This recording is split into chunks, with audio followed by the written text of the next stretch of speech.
Long, long ago, in a quiet little village tucked between green hills and a silver river, there lived an old couple named Grandfather Lito and Grandmother Rosa.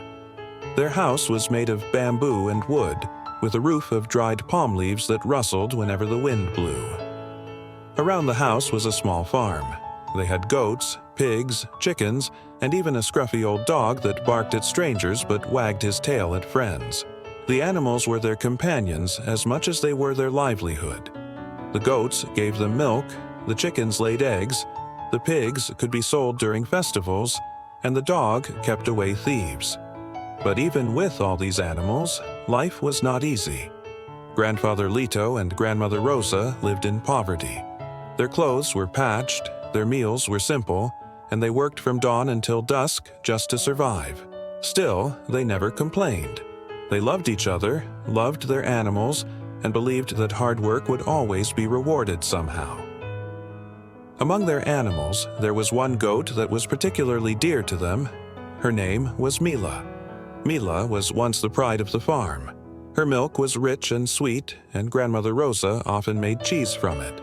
Children from the village would sometimes come with little cups, hoping for a sip of warm milk, and Mila would patiently stand as Grandfather Lito milked her. But years passed. Mila grew older.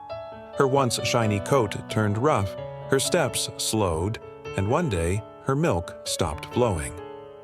"She's too old now," Grandfather Lito sighed, patting Mila's bony side. Grandmother Rosa frowned. "She cannot give milk, and she is too thin for meat. What will we do with her?" The old couple looked at each other sadly. Feeding an animal that no longer gave anything in return was difficult when every grain of rice and every piece of grass mattered. Finally, Grandfather Lito decided, "I will bury her in the dried-up well near the edge of the farm. That way, we do not need to slaughter her, and her body will return to the earth." Grandmother Rosa's eyes watered, but she nodded. "Do what you must." At the far end of their farm was an old stone well. Once, long ago, it had been filled with cool, clear water. Villagers had come with buckets to draw water for drinking and cooking. But as years passed, the well dried up. No more water could be found, and the villagers dug a new one closer to the river. The old well was abandoned, its stones cracked, its bottom filled with dust and shadows. It was here that Grandfather Lito decided to bury poor Mila. One morning, before the sun had risen high, he took a rope and tied it gently around Mila's neck. Mila followed him without complaint, her hooves tapping on the dusty ground. She trusted Grandfather Lito, not knowing what was to come. When they reached the well, Grandfather Lito sighed heavily. "Forgive me, Mila. You have served us well. This is the only way." With trembling hands, he lowered her into the well. Mila bleated in surprise as she slid down, landing at the bottom with a soft thud. Then Grandfather Lito called upon his neighbors. "Friends," he said, "come help me bury this goat. She has lived her time, and now she must rest." Soon, several villagers gathered around the well. They brought shovels and hoes. They were kind people, willing to help. "Ah, poor Mila," said one man. "I remember when she gave milk so sweet, my children asked for more." "Yes," said another woman, "but she has grown old. Better this way." They all took their shovels and began to toss dirt into the well. At first, Mila did not understand. She felt the first clumps of dirt hit her back, and she bleated loudly. "Bah! Bah!" she cried, looking up at the circle of faces above. The villagers heard her cries and quickened their work. Some felt pity, but they told themselves it was for the best. The goat's life was over. Better to bury her quickly and end her suffering. The dirt fell faster and faster, landing on Mila's back, on her sides, on her head. She shook and stomped, terrified. She realized with horror what was happening. They were trying to bury her alive. But Mila was not ready to give up. As another load of dirt fell on her, something curious happened. She shook her body and the dirt slid off her back. Then, instinctively, she stepped up onto the pile. Again, more dirt fell. Again, she shook it off. Again, she stepped higher. Shake it off. Step up. Shake it off. Step up. At first, it was just survival. But then Mila realized, each time she shook the dirt away and stepped on it, she was rising higher.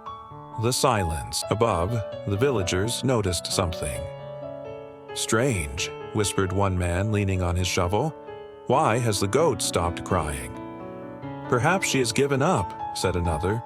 "Then we must finish quickly," said Grandfather Leto, his face stern. He wanted no more suffering. So they shoveled even faster. Dirt rained down into the well, but instead of burying Mila deeper, each shovelful only lifted her closer to the surface.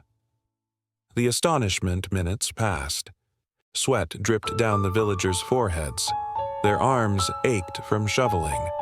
Then, suddenly, "Look!" cried a little boy who had wandered close. "The goat's head! I see it!" The villagers gasped. Sure enough, Mila's ears and horns poked above the dirt. Her eyes shone with determination. They could hardly believe it. Instead of sinking, she was rising. The villagers, now half in fear and half in wonder, shoveled faster. Dirt flew through the air, filling the well rapidly, and Mila, clever and steady, kept shaking it off and stepping up. Finally, when the dirt was just knee-high from the brim, Mila bent her legs, gave a great leap, and sprang out of the well. She landed on the grass with surprising strength for such an old goat. Her eyes were wild, her breath heavy. Without waiting a moment, she darted across the field and into the forest beyond. The villagers stared in silence as her tail disappeared among the trees. From that day forward, no one ever saw Mila again. Some said she had joined the wild goats in the mountains. Others whispered that she had become a spirit, free and untouchable. But all agreed on one thing. Mila had taught them a lesson none would forget. Grandfather Leto stood at the edge of the well, his hands trembling on his shovel.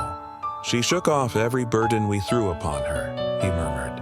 "Instead of being buried, she rose above it." Grandmother Rosa, who had come running after hearing the commotion, wiped her tears.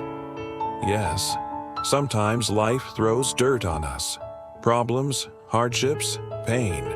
But if we shake it off and step up, we can rise higher, just like Mila." The villagers nodded. From that day, whenever someone in the village faced difficulties, they would say to each other, "Remember the goat in the well. Just shake it off and step up. Sometimes life throws us dirt. All we have to do is shake it off and rise."